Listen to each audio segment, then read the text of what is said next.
En 2012, près de 3000 membres de l'Organisation des Moudjahidines du peuple d'Iran, OMPI, ont été transférés du camp Ashraf en Irak au camp Liberty, près de l'aéroport de Bagdad, sous la supervision des États-Unis et des Nations Unies.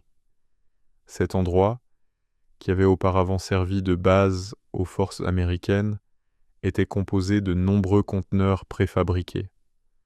Pour assurer leur protection, des murs en béton ont été installés autour de chaque conteneur.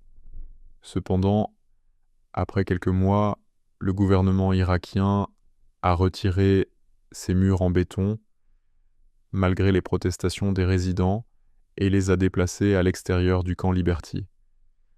En coordination avec le régime iranien, le gouvernement irakien avait l'intention de transformer le camp Liberty en un champ de massacre pour les membres de l'OMPI en supprimant les barrières protectrices et les bunkers.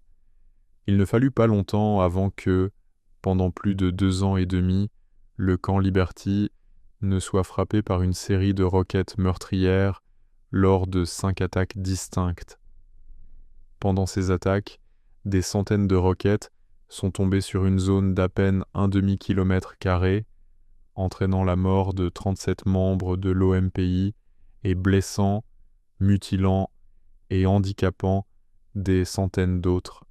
Le gouvernement irakien avait positionné des mercenaires du régime iranien, déguisés en membres de la famille des résidents du camp, prétendant vouloir rencontrer leurs proches, sur des zones élevées autour du camp Liberty.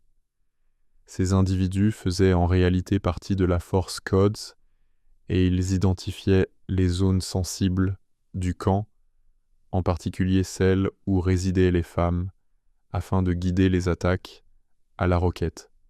Amnesty International a condamné l'attaque meurtrière du 7 novembre 2015 qui a entraîné le martyre de 23 résidents comme une attaque violente et horrible contre les habitants du camp et a appelé à ce que les responsables de ce massacre soient traduits en justice, une exigence qui n'a jamais été réalisée. Le régime iranien, en collaboration avec son gouvernement fantoche en Irak, avait transformé le camp Liberty en un camp de la mort.